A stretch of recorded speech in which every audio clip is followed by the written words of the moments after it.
Antes de hablar de riff robados, créditos de autor o comparaciones nota por nota, hay que volver al principio incómodo. Dave no fue un músico periférico en el nacimiento de Metallica, sino su guitarrista líder entre 1981 y abril de 1983, justo en la etapa donde la banda todavía estaba definiendo qué demonios iba a ser. Eso importa porque el debate real no empieza cuando Mustaine se va. Empieza mientras todavía está dentro. Metallica en esos años no era la institución blindada que hoy conocemos. Era una banda joven, hambrienta, caótica y todavía en construcción. Y en esa mezcla el carácter de Mustaine no era un detalle lateral, sino parte visible del ADN inicial del grupo. Según el propio Mustaine, su entrada fue casi absurda por lo rápida. Lars Ulrich había puesto un anuncio buscando guitarrista líder. Mustaine apareció, calentó en la habitación, preguntó si iba a audicionar y según su versión, Hetfield y Ulrich le respondieron que no hacía falta, que el puesto ya era suyo. Esto te dice dos cosas desde el arranque. La primera, Mustaine impresionó lo suficiente como para entrar sin atravesar un proceso largo. La segunda, Metallica vio en él algo que necesitaba con urgencia en ese momento, no solo a nivel técnico sino también de actitud. Y ahí empieza la tensión que va a perseguir toda esta historia, porque Mustaine no encajó en Metallica como una pieza dócil, encajó como una fuente de energía descontrolada.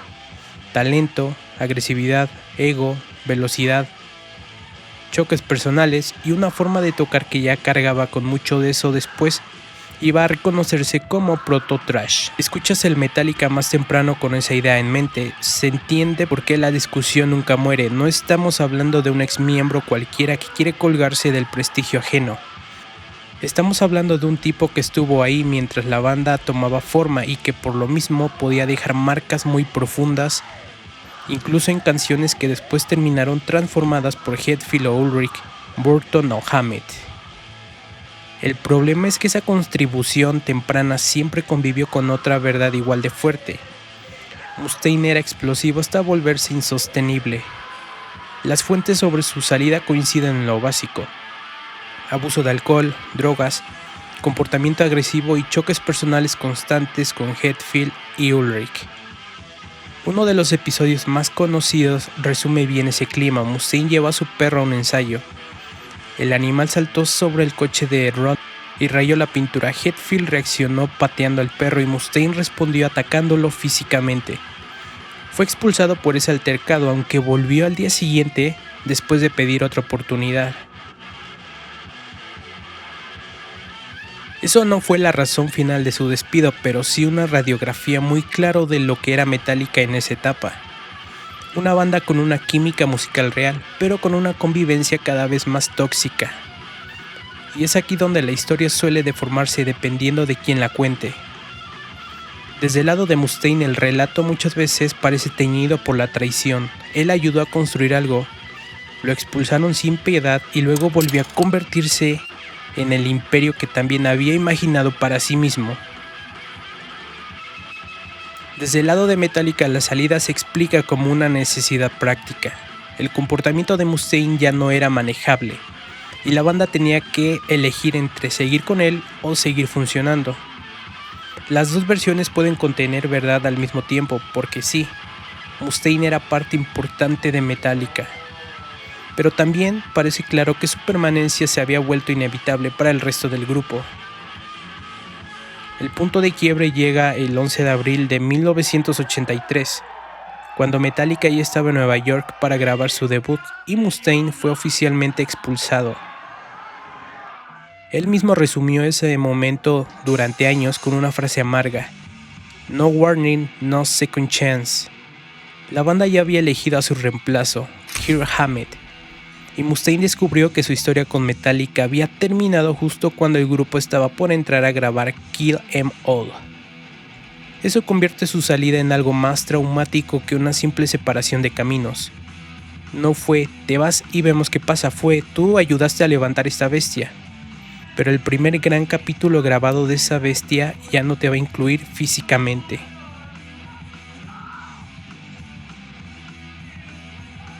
Por eso el resentimiento posterior nunca reducirse a ego herido sin más. Cuando Mustaine mira el catálogo temprano de Metallica, no está viendo solo canciones famosas. Está viendo piezas de una historia de la que fue expulsado justo antes de que se imprimiera la versión definitiva. Y ahí nace la guerra por la memoria, porque una cosa es aceptar que ya no perteneces a la banda. Otra mucho más difícil es aceptar que la banda siga tocando, grabando, consagrando material en el que tú sientes que todavía hay partes tuyas respirando por dentro. Ese es el núcleo del documental. No se trata solamente de si Mustaine escribió tal canción.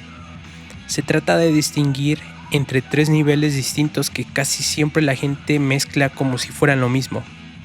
Haber estado ahí cuando el lenguaje de Metallica se estaba formando. Haber contribuido a piezas concretas que luego quedaron acreditadas oficialmente y reclamar después la paternidad de ideas que nunca terminaron de fijarse de forma clara en documentos o créditos. Si no separas esas tres capas, el debate se vuelve un criterio sin salida. Unos dicen que Mustaine prácticamente inventó Metallica temprano entero. Otros responden que después de su expulsión no quedó nada suyo, salvo algunas migajas. Las dos posturas llevadas al extremo son demasiado cómodas. Lo incómodo es otra cosa. Lo incómodo es aceptar que Mustaine sí dejó huella real en los primeros cimientos de Metallica, pero que esa huella fue reescrita, ralentizada, acelerada, editada, compartida, transformada y en algunos casos amplificada por músicos que también estaban construyendo su propio lenguaje al mismo tiempo. Eso se ve clarísimo en el caso que probablemente defina toda esta guerra mejor que ningún otro, The Mechanics y The Four Horsemen. Por ahí ya no hablamos solo de una influencia vaga o de una memoria resentida. Ahí hablamos de una canción que existe en dos vidas distintas, con ADN común, con transformaciones evidentes y con una pregunta que todavía incendia discusiones. Cuando una banda toma una base que viene de ti, la rehace y la convierte en otra cosa, ¿sigue siendo tuya, deja de ser tuya o pasa a ser un territorio compartido? Y esa pregunta es justamente la puerta del siguiente capítulo. Porque una vez que entiendes la herida original, Mustaine dentro de Metallica, Mustaine fuera de Metallica y Mustaine mirando desde lejos como sus posibles rastros quedan convertidos en la historia, ya toca entrar a lo comprobable. Los créditos oficiales, las canciones reconocidas y el mapa más sólido de donde sí aparece su firma sin necesidad espectacular. Si quieres discutir en serio cuando Dave Mustaine quedó metido en el Metallica temprano, lo primero es limpiar la mesa. No empezar por rumores, no empezar por demos borrosos y no empezar por las declaraciones más incendiarias. Hay que empezar por lo que sí está oficialmente reconocido. Mustaine tiene crédito de composición en 6 canciones de Metallica, 4 en el debut y 2 en Ride the Lightning. Ese dato por sí solo ya cambia la conversación, porque una cosa es decir Mustaine influyó en Metallica y otra muy distinta es admitir que su nombre sigue pegando legalmente a piezas fundamentales del primer tramo de la banda. No estamos hablando de una sombra abstracta, estamos hablando de autoría reconocida dentro del catálogo oficial. Las 4 del debut son The Four Horsemen, Jump in the Fire, Phantom Lord y Metal Militia. Las 2 de Ride the Lightning son la canción título y The Call of Cthulhu, que además convierte a Ride en el último álbum de Metallica con crédito oficial para Mustaine. Eso significa que cualquier debate serio tiene una frontera muy clara hasta ahí. Puedes hablar de hechos, después de ahí entras a territorio discutido. Y esa frontera importa porque el discurso sobre Mustaine suele oscilar entre dos caricaturas. O bien se le pinta como el verdadero arquitecto secreto de medio Metallica, o bien como alguien que lleva 40 años exagerando aportes mínimos. Los créditos oficiales no resuelven todo, pero sí obligan a abandonar ambos extremos. Empecemos por la más famosa, de Four Horsemen. Oficialmente está firmada por James Hetfield, Lars Ulrich y Dave Mustaine. Y aquí ya aparece una clave que va a atravesar todo el documental. Que una canción esté acreditada a Mustaine no significa que la versión final sea simplemente una canción de Mustaine que Metallica tocó. En este caso concreto, el origen está en The Mechanics, una pieza escrita por él antes y durante su etapa en la banda. que después Metallica ralentizó, reformuló y convirtió en otra cosa al cambiar el enfoque lírico y retocar la estructura. Eso vuelve a The Four Horsemen, el ejemplo perfecto de autoría compartida, transformación real y una guerra eterna por el relato. Mustaine puede decir con base que ahí hay material suyo. Metallica también puede decir con base que la canción final no es simplemente The Mechanics, con otro nombre. Las dos cosas son verdad al mismo tiempo. Luego está Jump in the Fire, otra pieza con firma de Mustaine en Kill 'Em All. Según el relato recogido por varias fuentes, era una composición previa a la era madura de Metallica, incluso anterior a su grabación formal para el debut. Originalmente tenía un enfoque lírico muy distinto, eso antes de que la banda lo moviera hacia la imaginería infernal y demoníaca. Eso es importante porque vuelve a aparecer el mismo patrón.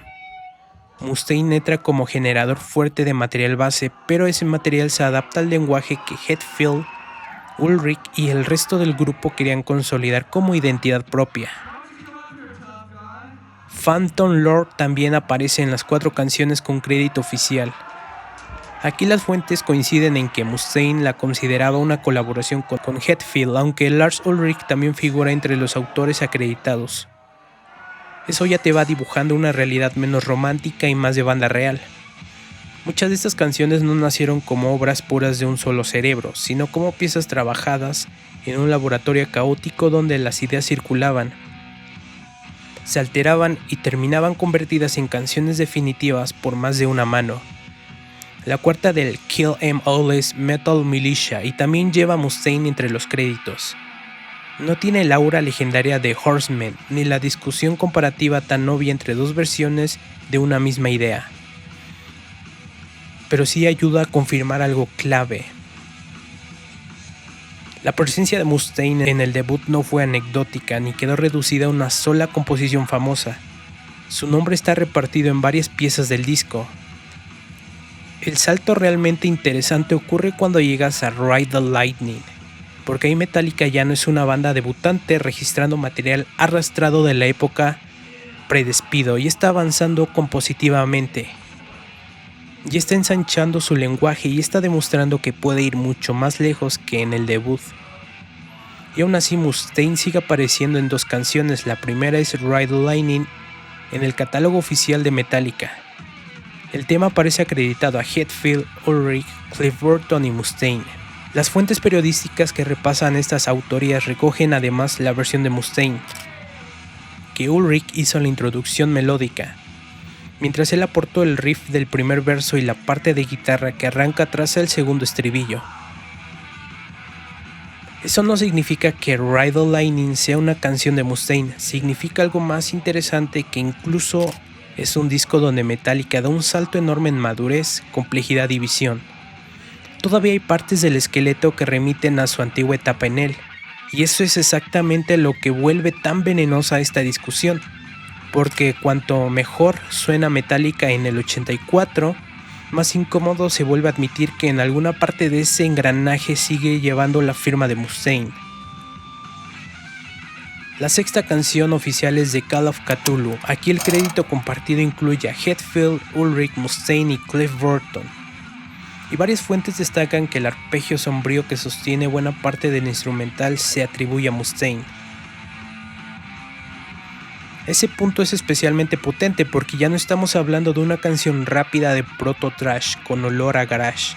Estamos hablando de una pieza instrumental larga, oscura y atmosférica. Uno de los momentos donde Metallica demuestra que su techo compositivo era mucho más alto de lo que mucha gente pensaba tras el debut. En otras palabras, la huella oficial de Mustaine no se limita al Metallica más primitivo, llega también a una de las canciones que simbolizan la expansión artística de la banda. Y eso destruye otro mito cómodo, que Dave Mustaine solo aportó velocidad juvenil, pero nada de la ambición más sofisticada del grupo, al menos en el terreno de los créditos de Call of Cthulhu, te obliga a matizar esa idea. Ahora, una aclaración esencial: tener crédito no te convierte automáticamente en autor total de una canción. En el rock y el metal, un crédito puede surgir por un riff central, una estructura base, un puente, una sección heredada de una demo o una contribución que luego fue rodeada por arreglos, letras y desarrollos hechos por otros. Por eso, no debe usarse para caer en una conclusión simplona tipo Mustaine escribió medio Metallica. Lo que sí demuestra es algo mucho más sólido, que el Metallica oficialmente publicado entre 83 y 84 aún conservaba material suficiente de Mustaine como para seguir pegándole al crédito y regalías. Y es ahí donde la conversación se vuelve realmente interesante, porque una vez aceptado lo comprobable, el siguiente paso ya no es preguntar si Mustaine escribió algo, eso ya está contestado. Ahora la pregunta es otra. Cuando comparas riff, acentos, cromatismos, palm mutes, ataques y estructuras, ¿qué parte de estas canciones siguen sonando inequívocamente a Mustaine y cuáles ya pertenecen claramente al Metallica que siguió evolucionando sin él? Ese es el punto donde la historia deja de ser legal y se vuelve musical. Y justo ahí empieza el capítulo más delicado, el momento de escuchar, comparar y meterse de verdad en el ADN de los riffs.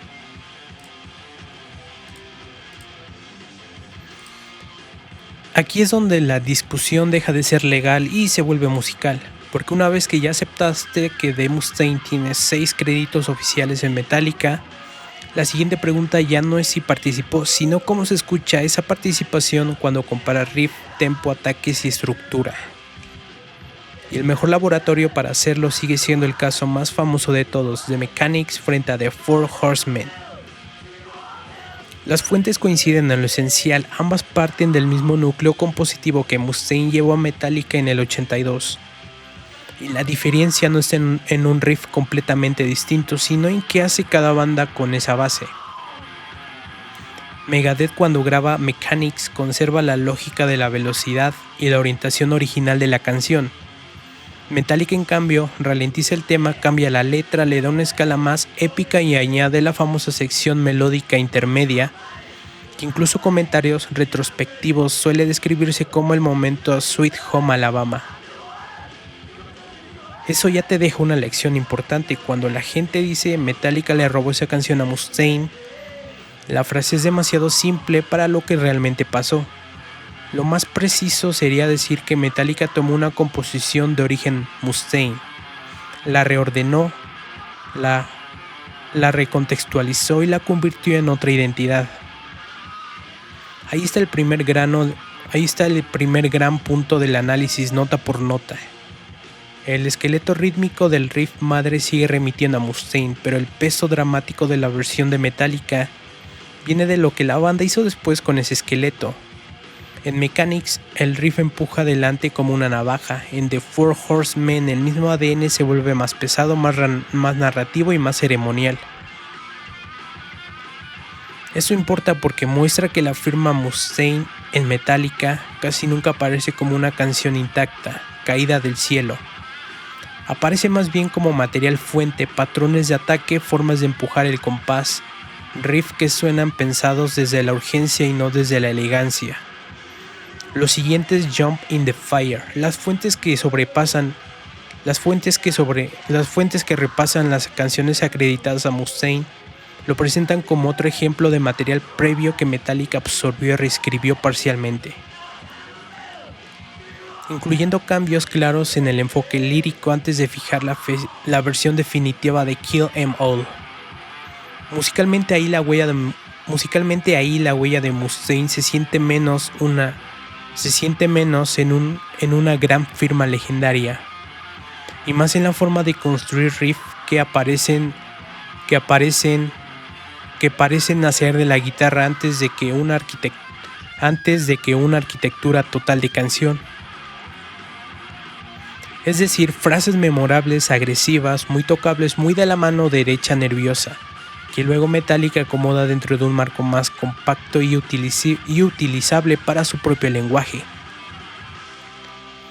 Con Phantom Lord y Metal Militia pasa algo parecido.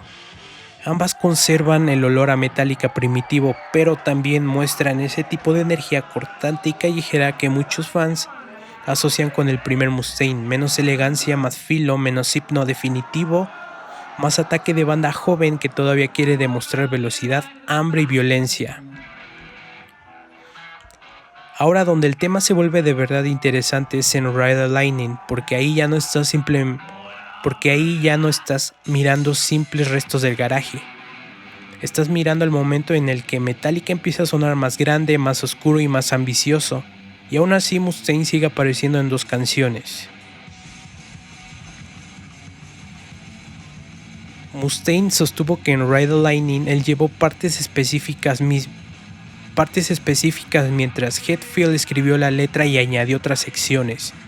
Una de esas descripciones atribuye a Lars la introducción melódica, a Mustaine el riff del primer verso y a Mustaine también la parte de la guitarra que entra después del segundo estribillo.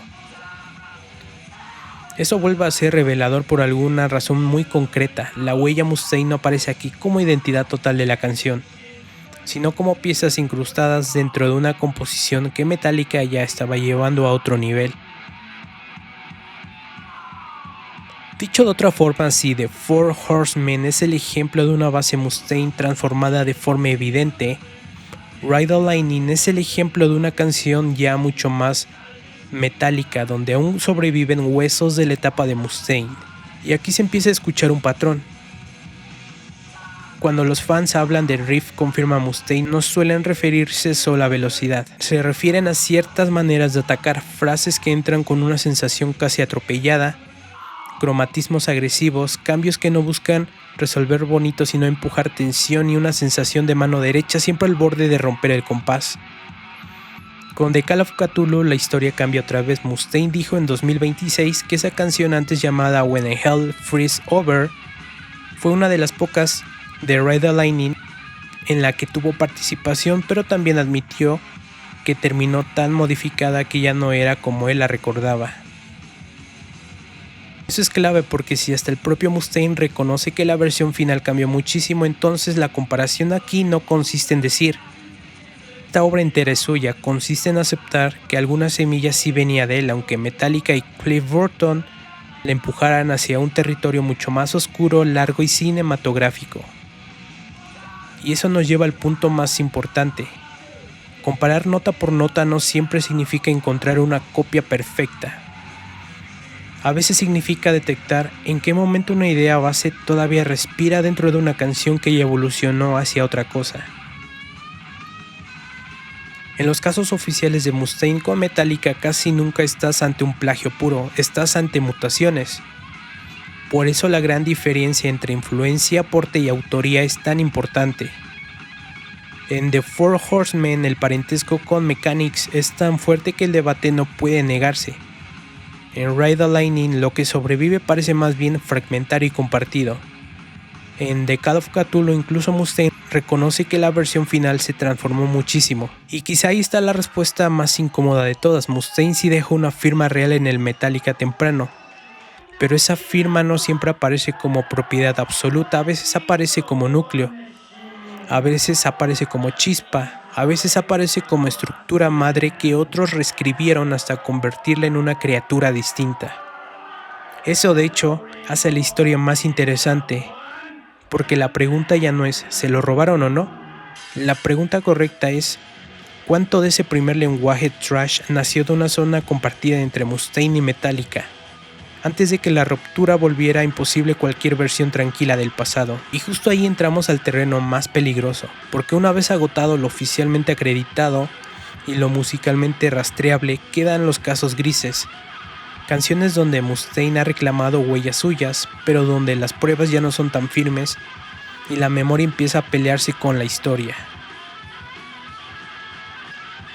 Hasta aquí el terreno era relativamente firme. Había canciones oficiales, canciones reconocidas y comparaciones musicales que, aunque discutibles en matices, seguían apoyándose en documentos reales. Pero a partir de cierto punto, la historia cambia por completo. Porque ya no se trata de canciones donde el nombre de Dave Mustaine aparece en los créditos, sino de canciones donde su presencia existe sobre todo como reclamo posterior, memoria personal y disputa pública, y ninguna resume mejor ese territorio pantanoso que Leper Messiah. Mustaine ha afirmado en entrevistas que escribió un montón de esa canción y que nunca recibió crédito, insistiendo en que cuando escuchas esos riffs reconoces claramente su propia mano. El problema es que del otro lado Kirk Hammett ha respondido de forma mucho más tajante. Dijo que aunque Mustaine puede afirmar que escribió Leper Messiah, no fue así, y que como hubo mucha progresión o fragmentos muy breve, quizá unos 10 segundos, que pudieran venir de él, mientras que Lars Ulrich ideó el motivo musical principal. Este choque de versiones es exactamente lo que convierte a Leper Messiah en un caso gris y no en una prueba cerrada de robo. Mustaine no tiene crédito oficial en la canción y las fuentes que recogen la polémica subrayan justamente eso. El reclamo existe, pero el reconocimiento formal no llegó nunca. Eso obliga a separar dos cosas que los fans suelen mezclar por comodidad. Una es decir, ese riff me suena muy Mustaine. Otra muy distinta es demostrar que ese riff fue realmente suyo antes de entrar en el proceso compositivo de Master of Puppets. De hecho, esa diferencia entre suena a él y era suyo es el corazón de todo esto. En el thrash temprano y especialmente entre músicos que compartieron escenarios, cintas, ideas, ensayos y hasta maneras parecidas de atacar la guitarra, puede haber parentesco estilísticos muy evidentes sin que eso pruebe autoría directa. Mustaine tiene un lenguaje reconocible, el palm mute nervioso. Cromatismos que muerden, frases que parecen entrar un poco antes de que el riff se acomode y una sensación muy particular de tensión agresiva. Un reconocer un acento estilístico no equivale automáticamente a certificar una propiedad. Por eso Leper Messiah suena tan fascinante, no prueba de una vez por todas que Metallica siguió usando el riff de Mustaine hasta 1986, sino porque expone el límite exacto donde la memoria personal en pelearse con la historia verificable. Mustaine recuerda o siente que hay bastante de él ahí. Hammett recuerda que el núcleo central nació dentro de Metallica y concede. Como mucho una pequeña progresión heredada coincidente. Una versión y la otra queda una grieta que probablemente nunca se va a cerrar del todo, porque ya no hablamos solo de papeles o demos claras, sino de recuerdos, resentimientos y egos que llevan décadas reescribiendo el pasado. Y esa es la razón por la que el caso no puede narrarse como si fuera un tribunal con sentencia final. Si uno quisiera ser sensacionalista, bastaría con decir Mustaine escribió parte de Master of Puppets y Metallica se la robó. Sería mucho más rotundo de lo que sostienen las pruebas disponibles. Lo más serio que puede decirse es otra cosa. Mustaine ha mantenido el reclamo con insistencia. Kirk Hammett lo ha negado de forma pública y directa y hasta hoy no existe crédito oficial que convierta esa acusación en un hecho consolidado. Este punto también sirve para entender por qué el debate se vuelve tan emocional con tanta facilidad. Porque una vez que sales del terreno de las 6 canciones acreditadas, la discusión deja de apoyarse en certezas y empieza a depender del grado de confianza que le tengas a cada narrador. Si crees que Mustaine conserva una memoria muy precisa de su riff y además conoces lo mucho que su estilo se incrustó en el Metallica temprano, Leper Messiah puede sonarte plausible. En cambio, prioriza los créditos, la distancia temporal y la negativa frontal de Hammett, entonces el reclamo se parece más a una extensión del resentimiento histórico que a una evidencia sólida. Lo interesante es que Mustaine no ha limitado sus declaraciones al pasado documentado de Kill 'Em All y Ride the Lightning. En entrevistas recientes ha reiterado una idea más amplia, que cuando salió Metallica les dijo que no usaran su música, que aún así terminaron utilizándolas, citando de nuevo las canciones acreditadas y sumando otra vez Leper Messiah como el ejemplo de material no reconocido. Eso revela algo muy importante sobre la psicología de este conflicto. Para Mustaine, la discusión no es solo contable ni contractual, es narrativa. Se trata de cuánto del arranque de Metallica sigue llevando su huella y cuánta de esa huella, según él, nunca fue admitida del todo. También hay que decir algo incómodo para cualquiera que quiera una versión simple del mito. El hecho de que Mustaine repita un reclamo durante muchos años no lo convierte automáticamente en verdad histórica. La constancia puede demostrar convicción, pero no reemplaza la prueba.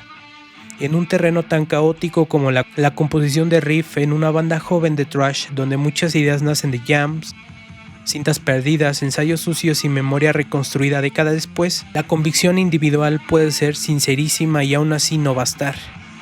Ese matiz es clave porque si no lo haces todo se vuelve religión de fans.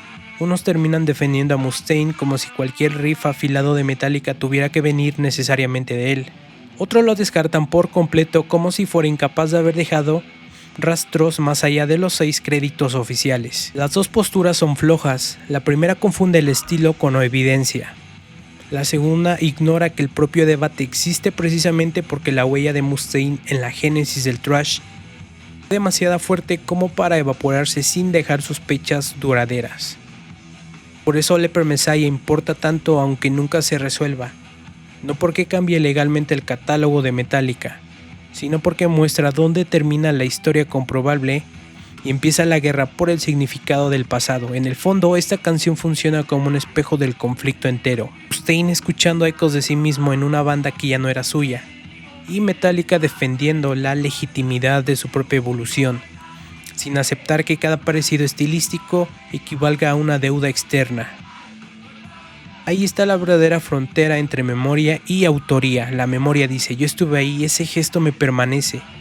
La autoría en cambio exige algo más frío, crédito, documentación, reconocimiento verificable o al menos una cadena de pruebas más robusta que la pura intuición del músico herido. Y justo por eso el último capítulo ya no puede centrarse solo en qué riff fue de quién. Tiene que ir más lejos porque después de revisar lo oficial, lo audible y lo disputado, queda la pregunta que de verdad mantiene viva esta historia. Si la guerra entre Mustaine y Metallica no se trata solo de canciones, sino del derecho a reclamar una parte del origen del thrash moderno. Después de revisar los créditos oficiales, los riffs imparables y los casos grises, la pregunta final ya no es solo musical. Es histórica porque el verdadero combustible de esta pelea no está únicamente en 6 canciones o en una polémica como Leper Messiah, está en algo mucho más grande.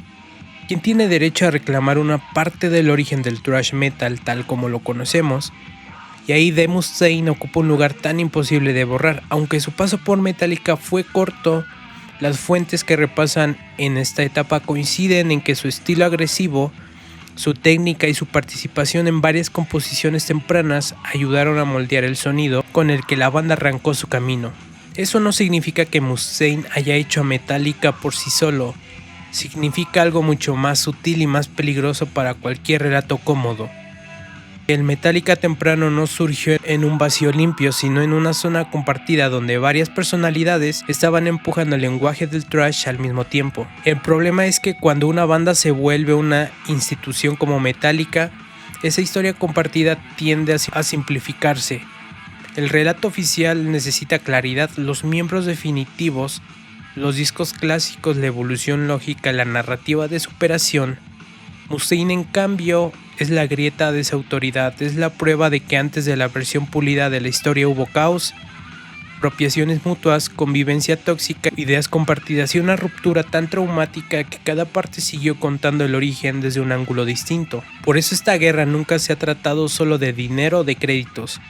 Claro que los créditos importan, tanto importan que el relanzamiento de No Life Till Leather sigue atascado, en parte porque Mustaine y Lars Ulrich no se pusieron de acuerdo sobre cómo debía reconocerse ciertas autorías en esas canciones tempranas, pero incluso ese conflicto legal apunta a algo más profundo. La batalla por quién cuenta el origen y con qué palabras se va a fijar para la posteridad. En ese sentido, Mustaine, consistentemente terco, ha insistido durante años en que escribió mucha música temprana que ayudó a hacer a Metallica grande, y en entrevistas recientes volvió a decirlo de forma frontal. A veces esa insistencia le juega en contra porque al mezclar reclamos sólidos con otros más discutibles, parte del público termina escuchándolo como si todo saliera del mismo resentimiento. Sería un error usar ese desgaste mediático para negar el núcleo verdadero del asunto. Los créditos oficiales existen, las similitudes musicales existen, y la huella de Mustaine en la etapa germinal de Metallica es real. Al mismo tiempo también sería deshonesto convertirlo en el auto secreto de un imperio que otros levantaron sin él. porque esa es la otra trampa del debate. Metallica no se volvió Metallica solo por tomar material temprano de Mustaine. Se volvió Metallica porque Hetfield, Ulrich, Hammett y luego Burton y Newsted y el resto del ecosistema de la banda supieron empujar ese lenguaje hacia discos, conceptos, giras y decisiones artísticas que Mustaine ya no controló. Dicho de la forma más clara posible, Mustaine ayudó a prender la mecha, pero no dirigió toda la explosión. Por eso la historia sigue siendo tan fascinante, porque ambas narrativas contienen verdades incómodas. La de Mustaine, que sí deja un ADN profundo en el Metallica, que parte de esa deuda suele minimizarse cuando se cuenta la historia rápida de la banda. La de Metallica, que reconocer ese ADN no obliga a aceptar que cada riff o cada recuerdo resentido convierta a Mustaine en propietario espiritual de todo lo que vino después. Hay otro detalle que vuelve todo aún más complejo. Mustaine ha dicho en años recientes que ya no existe realmente un beef con Metallica y que hoy son amigos, presentando el conflicto como algo perteneciente al pasado, y sin embargo el tema vuelve una y otra vez cada vez que se habla de créditos, de canciones tempranas o de riffs supuestamente heredados. Eso no es contradicción pura, es la naturaleza misma de una herida histórica mal cerrada. Puedes dejar atrás el odio personal, aún así seguir peleando por la forma en que quedó escrita la historia de tu juventud. Desde una perspectiva de legado, el resultado final es brutal, no solo porque Mustaine terminó fundando Megadeth, otra de las esenciales del thrash, sino porque entre Metallica y Megadeth quedó armada una especie de diálogo violento sobre cómo debía sonar la agresión inteligente en los 80s. En cierto sentido, hasta la expulsión terminó amplificando su impacto. Si Mustaine se hubiera quedado en Metallica, probablemente la historia del thrash habría sido completamente distinta. Pero al ser expulsado dejó huella dentro de una banda y luego construyó otra que competiría con ella desde otro ángulo. Esto quiere decir que el legado de Mustaine en Metallica no se mide solo en 6 créditos, también se mide en el tipo de thrash que ayudó a empujar al principio, en la agresividad estructural que dejó sembrada y en el hecho de que su ausencia terminó definiendo dos imperios paralelos del metal. Y aquí está la respuesta más honesta que puede dar este documental. Metallica le debe más a Mustaine de lo que suele admitir. La versión simplificada de su historia, sí, probablemente. Mustaine también ha estirado en ocasiones sus sombras sobre el catálogo de Metallica más allá de lo que hoy puede demostrarse con seguridad. También parece que sí. Las dos cosas pueden ser verdad al mismo tiempo y justamente por eso este debate sigue vivo. Porque al final no estamos discutiendo solo autoría. Estamos discutiendo origen, orgullo, memoria y control de relato. Estamos discutiendo si el primer rugido de Metallica fue completamente suyo o si durante más tiempo, del que muchos quieren admitir, siguió hablando con una voz que también era la de Dave Mustaine.